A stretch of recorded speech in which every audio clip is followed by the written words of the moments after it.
سلام و وقت بخیر.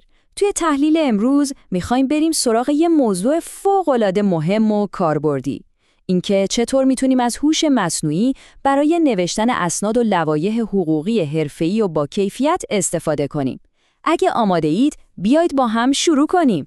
تا حالا براتون پیش اومده که کلی وقت بذارید و از ابزارهای هوش مصنوعی استفاده کنین، اما چیزی که آخرش تحویل میگیرید یه متن خیلی کلی، ضعیف و راستش غیر قابل استفاده توی دادگاه باشه؟ میدونم این حس ناامیدی برای خیلی از حقوقدانها آشناست، اما نگران نباشید، یه راه حل خیلی خوب براش وجود داره.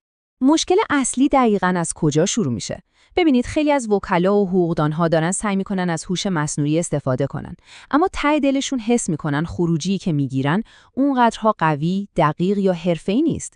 خب چرا واقعاً این اتفاق میفته؟ ببینید، نکته کلیدی دقیقاً همینجاست. قرار نیست هوش مصنوعی بیاد و جای ما رو به عنوان وکیل بگیره. اصلاً و ابداً. هوش مصنوعی در واقع یه دستیار فوق‌العاده قدرتمنده. اینکه چقدر کارآمد باشه 100% به این بستگی داره که ما چطور ازش کار بکشیم. خیلی خوب، حالا بیایید بریم سراغ بزرگترین و شاید بگم رایجترین اشتباهی که باعث میشه ما اون نتایج ضعیف رو از هوش مصنوعی بگیریم. اشتباه اصلی اینه. ما یک کلاف سردرگم از اطلاعات رو پرت می‌کنیم جلوی هوش مصنوعی. یعنی چی؟ یعنی واقعیت‌های پرونده، نظر شخصیمون، احساسات و عصبانیتمون، استدلال‌های حقوقی، همه رو با هم قاطی می‌کنیم و بهش میدیم. خب نتیجه چی میشه؟ یه متن خیلی کلی که بیشتر شبیه مقاله است تا یه لایحه حقوقی جوندار. پس این قانون طلایی رو یادتون باشه. هوش مصنوعی فقط به اندازه ورودی که از ما میگیره میتونه هوشمند باشه. قبل از اینکه بریم سراغ راه حل، این اصل رو همیشه تو ذهنتون داشته باشید. ورودی با کیفیت مساوی با خروجی با کیفیت، به همین سادگی. خب حالا وقتشه که بریم سراغ راه حل عملی. این روش به ما یاد میده که چه اطلاعاتی رو و با چه ساختاری باید به هوش مصنوعی بدیم. همه چیز تو این عدد خلاصه میشه. 3. یه چارچوب خیلی ساده ولی فوق‌العاده کاربردی که 3 تا بخش اصلی داره. این 3 تا لایه کلید موفقیت ما هستن. لایه اول فقط و فقط واقعیت‌های خشک و خالیه. دقیقاً چی شده، کی، کجا، چطوری. بدون هیچ تحلیل یا نظر شخصی. لایه دوم خواسته مشخص شماست، شفاف و مستقیم، مثلا محکومیت طرف مقابل به پرداخت خسارت. و اما لایه سوم استراتژی شماست، لحن متن تهاجمی باشه یا دفاعی. میخوایم روی مسائل شکلی پرونده تمرکز کنیم یا ماهیت دعوا. وقتی شما اطلاعات رو اینجوری تفکیک شده به هوش مصنوعی میدید، اون دقیقاً میفهمه که باید چی کار کنه. بسیار خوب. تا اینجا فهمیدیم چه اطلاعاتی رو باید بهش بدیم. حالا سوال اینه که چطور باید این درخواست رو مطرح کنیم تا بهترین نتیجه رو بگیریم. و حالا یه عدد کلیدی دیگه که باید به خاطر بسپارید. 5. فرمول ما برای درخواست یا پرامپت عالی 5 تا جزء اصلی داره. یه پرامپت حرفه‌ای از این 5 تا بخش تشکیل شده. اول براش یه نقش تعریف می‌کنیم. مثلا بهش میگیم فرض کن تو یک وکیل متخصص در امور قراردادها هستی. دوم، وظیفش رو دقیق مشخص می‌کنیم. یک لایحه دفاعی بنویس. سوم، اون اطلاعات ساختاریافته رو که با روش سه‌لایه آماده کردیم بهش میدیم.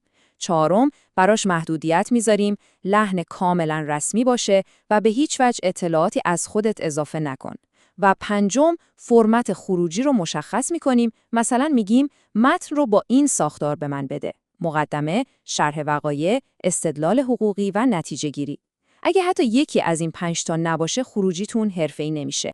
این رویکرد ساختاری یافته برای انواع اسناد حقوقی کاربرد داره. مثلا برای نوشتن یه دادخواست، هوش مصنوعی میتونه توی ساختار اولیه و تنظیم شرح وقایع به ترتیب زمانی کمک بزرگی باشه. یا مثلا برای یه لایحه میتونه ادعاهای طرف مقابل رو از لایحه‌شون استخراج و خلاصه کنه تا ما روشون تمرکز کنیم و جواب بدیم.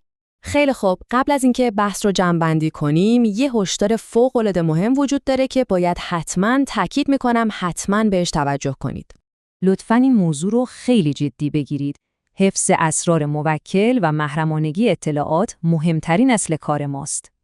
پس هرگز تحت هیچ شرایطی اطلاعات حساس و محرمانه رو توی ابزارهای هوش مصنوعی عمومی که به اینترنت وصل هستن وارد نکنید. یعنی چی؟ یعنی اطلاعاتی مثل کد ملی، شماره حساب بانکی، شماره پرونده یا آدرس دقیق افراد رو اصلاً نباید وارد این سیستم ها کرد. یه راه حل خیلی ساده و عملی اینه که به جای اطلاعات واقعی از جایگزین‌های فرضی استفاده کنید.